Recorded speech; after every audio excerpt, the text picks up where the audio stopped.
I've been in need of a coat rack in my shop for years.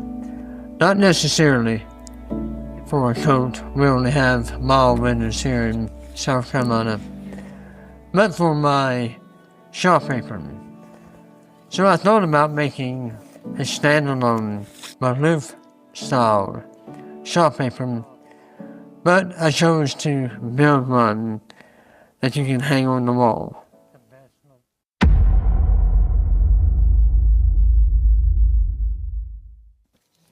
I never grow tired in design. In fact, it's the one element in farm woodworking that I'm always chasing. I'm always trying to find the best design. Some days it comes quickly, and other days I just can't catch it.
If possible, I like to follow all of my milling processes with a finely tuned head plane. Here I'm using an old Stanley number 4 that I upgraded the blade many years ago, and it leaves a flawless finish, one that can't be seen at any level of sandpaper.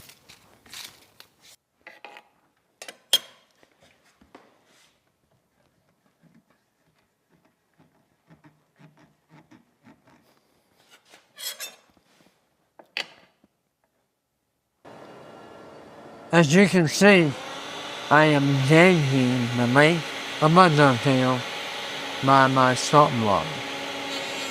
If you're going to make a cut like this on your router table, make sure that you use a good body gauge to back up your workpiece.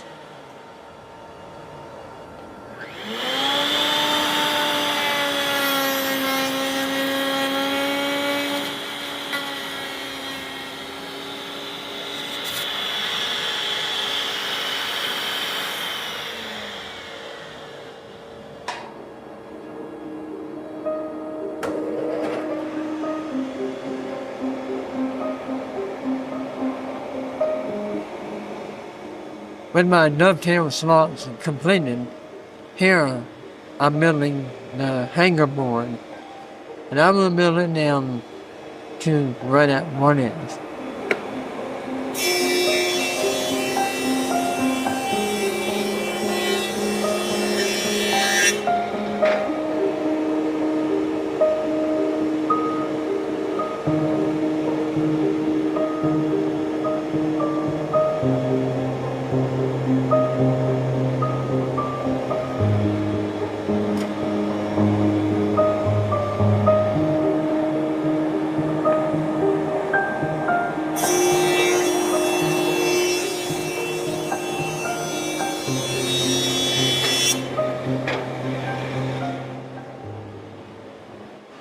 As you can see, I dialed my hanger board in to 1 inch 0 thousandths. Even though I know it's there, It's always wonderful to see the writing that my granddaughter made so many years ago inside my caliper box.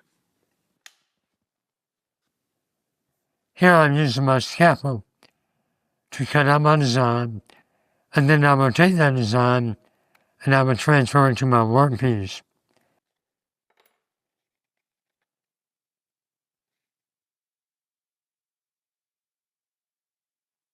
I'm trying to find a grain direction in this almost cornerstone board. Sometimes it can be difficult to find, but what I've learned through the years is oftentimes you can run your hand across and tell the direction of the grain. Your hands will tell you what your eyes can't see.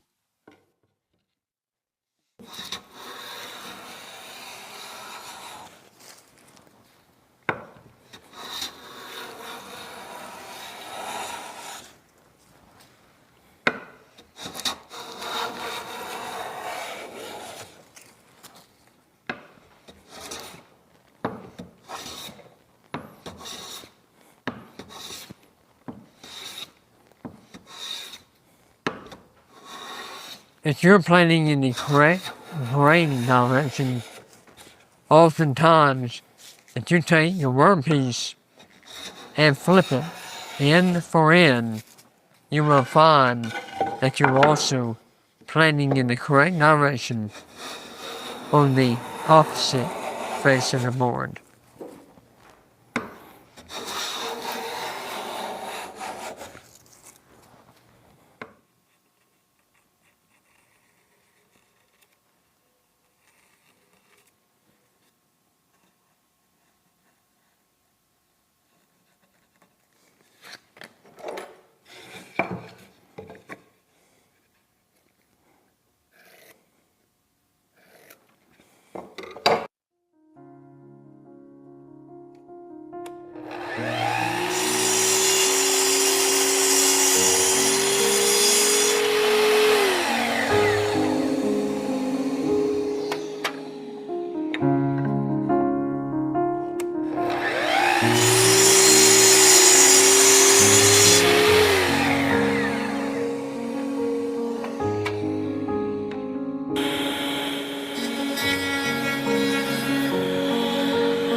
Because the hanger pieces weren't too thick or clunky to me, I wanted to thin them down at the end.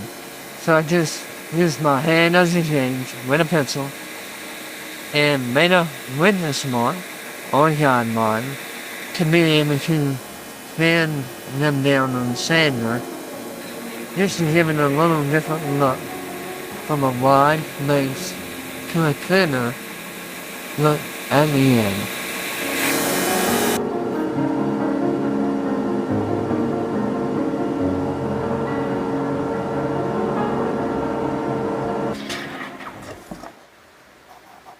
When making a project with multiple sliding dovetails, it's a very good idea to mark your dovetail location for each specific dovetail. You want to make sure that your dovetail is longer than your dovetail borders. And a good way to find where to cut it is to turn around backwards, like I've done here, and with the waste hanging over the board, mark it with your pencil or marking knife, and that will be the waste that needs to be cut off.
Notice how I'm folding these two pieces together.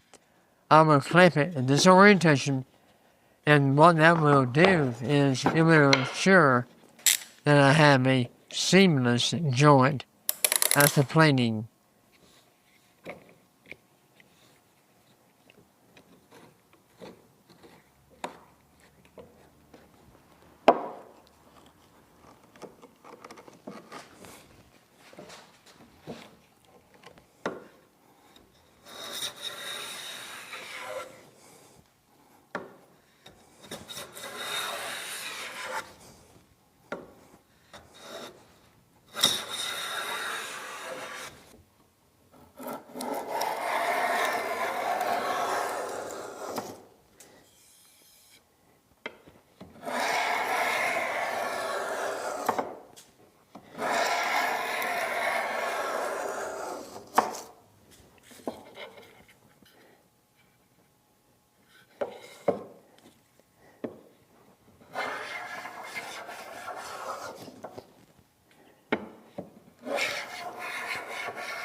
Here I have found two dings that I didn't have in my workpiece earlier.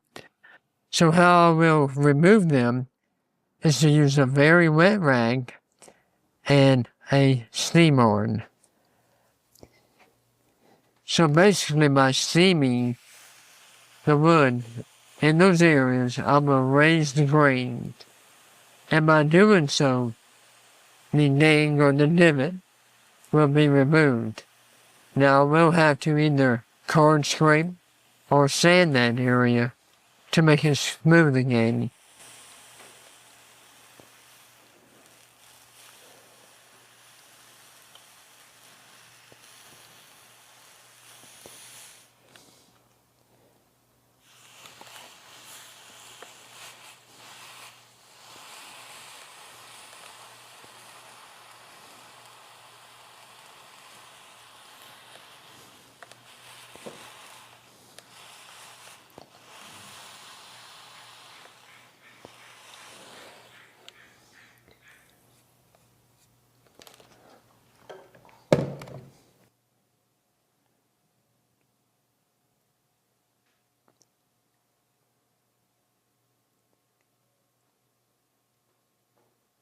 To hang my coat rack on the wall, I'm going to route keyholes in the back, and that will allow me to fasten it securely to the wall.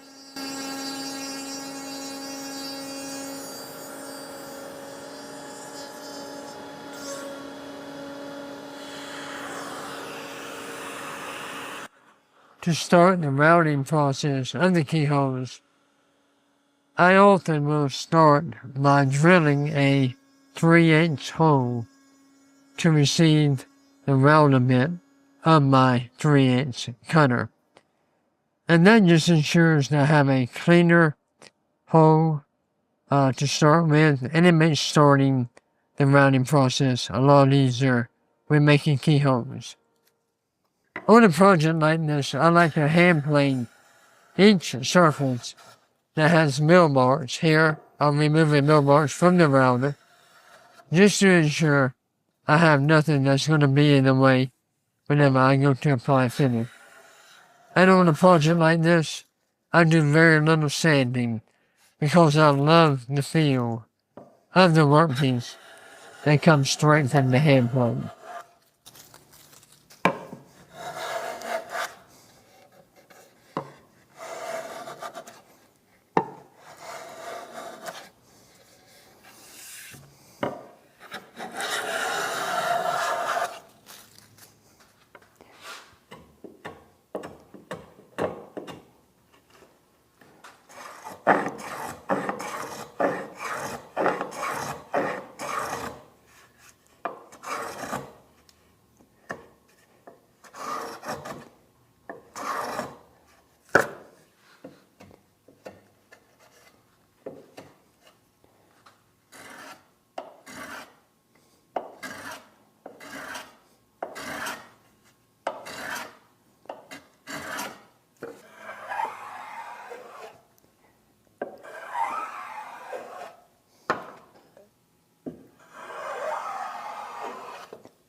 After several coats of shellac, I will sand with 600 grit or finer, and then I will apply some paste mat to make a silky, smooth feel to the touch.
I just added to my website the ultimate woodworking shop apron, designed by a woodworker for woodworkers.